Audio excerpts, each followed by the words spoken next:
Hey produce people, so I'm here in Winter Haven, Florida. I'm here with Quentin Roe of Noble Citrus. We are checking out a pomelo grove that is showing some recovery of Hurricane Ian. So we're gonna show you the aftermath. We're gonna show you what we're going through to build this grove up, to make sure it's a producing crop, and even things like Mother Nature play a part of this grove on the road to recovery. So let's go.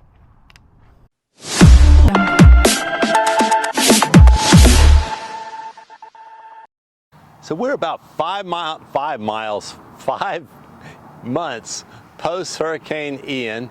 We're in a mature pomelo grove, and our goal here today is to talk about the damage that happened from that hurricane in a mature grove. What's interesting is I walk over here to this tree. Now the sun orientation right now is, we're still kind of in the winter, so we got the sun coming from the south.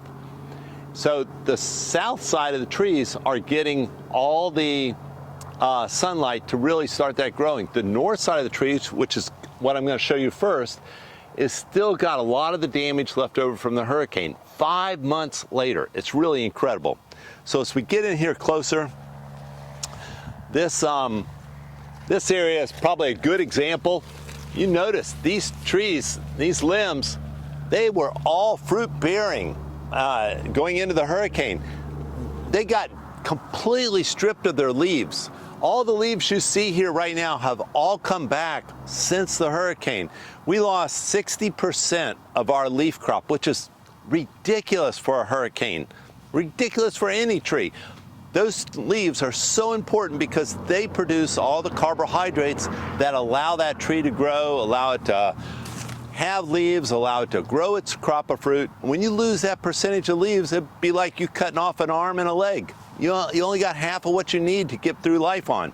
So they're regrowing all that now. You can see just how denuded they were. Now we're gonna go look at the north side of the tree. Just as easy as walking from one side of the road to the other.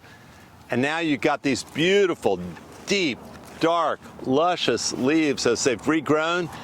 They're about 2 months ahead of the other side of the tree just because of the time of the year. But this gives you an example of how these trees recovered.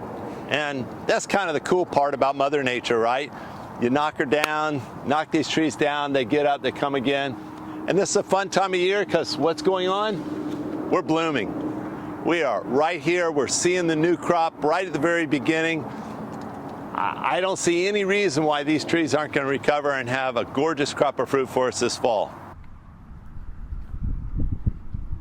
As you can see, the south side of the ranch, because the sunlight is not hitting it compared to the north side, even the blooms are just not quite there yet. Compared to the side that's getting all of the sun. Again, still in recovery from Hurricane Ian. This is the 5 months after math of what crops are doing to prepare for the next season. And there's some blooms, and there's also, like I said, a lot of recovery. So we're seeing branches with no leaves on it.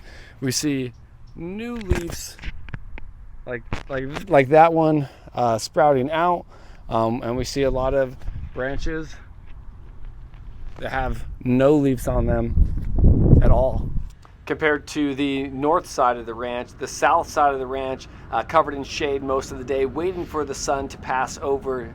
This side has a lot more foliage, it's got a lot more blooms, and we're actually starting to see the pomelos grow to a decent size compared to the south side of the ranch. A lot of green, a lot of foliage. These babies are ready to go, but this crop is in recovery mode from Hurricane Ian, showing both sides and how this crop is going to develop for next year.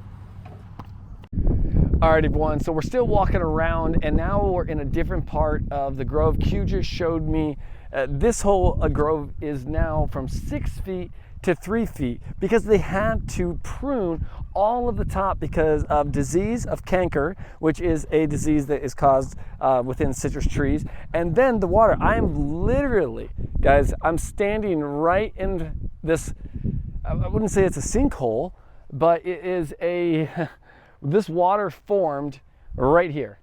So as you see, I'm standing here. It's a little bit deeper than that side of the hill, or we'll put the camera around. Look over there. You can see the top of the trees all the way on this hill. So now we're in like a little gully here, and these trees right here were covered. So if you look at it, everyone, is where I am right now. These trees were actually covered. All of this was in water.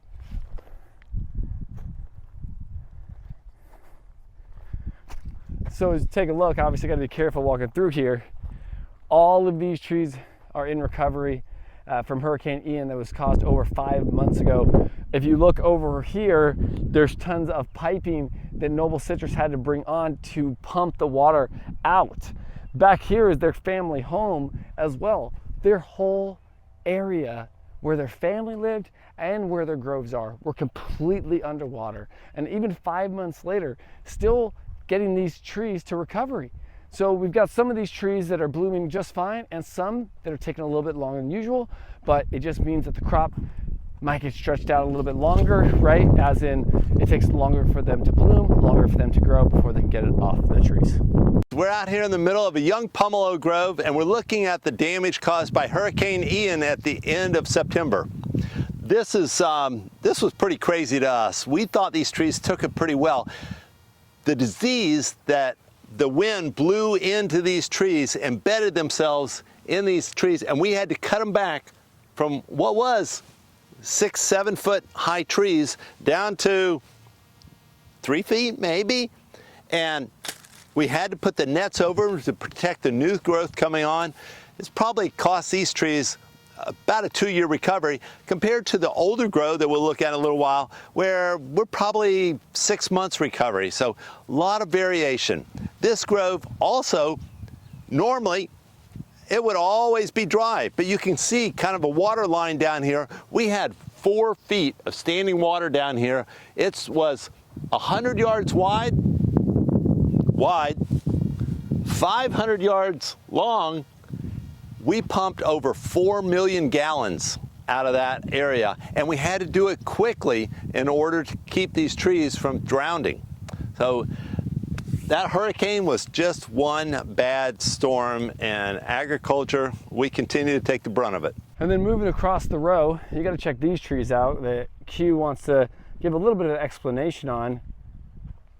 Look at the bareness of the actual branches.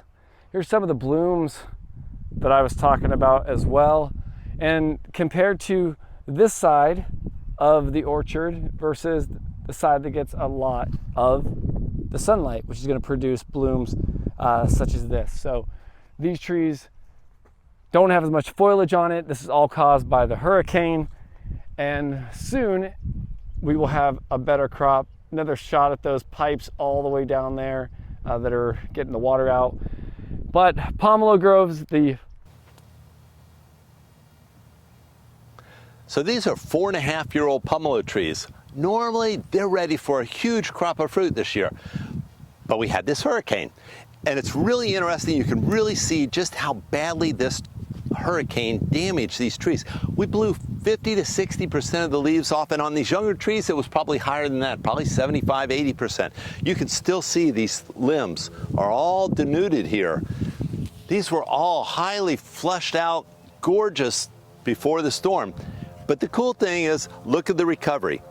These new little branches are coming back out. That's new tender flush.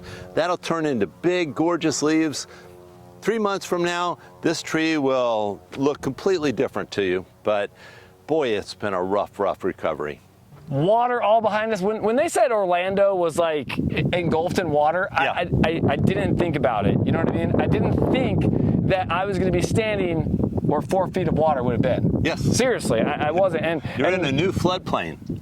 Okay, well, okay, something new I'm learning. It's never flooded in 60 years. Never. Okay, we farmed the same land for 60 years, and this is our first experience with water standing here. I mean, it was crazy. Mother Nature at its best. You never know who, where, or how she will affect it. And that's what's so interesting, because now you're seeing, blooms are changing. These trees are in recovery mode, like we've said. We talked about it on the podcast as well.